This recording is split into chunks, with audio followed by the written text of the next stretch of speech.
Сейчас происходит авиаудар на левом берегу города Мариуполя. Сейчас 13:12, 27 число. Вдалеке можно услышать взрывы. Так, Мариуполь, 13:55. Сейчас одно из мариупольских бомбоубежищ. Сейчас происходит авианалет, очередной, к сожалению, в Мариуполе.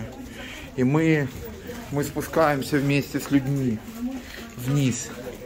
Было оборудовано, в Мариуполе было оборудование бомбоубежища, в котором прячутся люди. Людей я снимать не буду, просто я покажу, что они есть и как это выглядит. Обратите внимание. Так, вот комната. Я не хочу снимать лица людей, потому что все очень боятся. Все очень боятся, все сидят в комнатах. И в это... Дякую вам, дякую. Вот так вот. Вот так вот. Вот такое вот. Все мы здесь. Я надеюсь...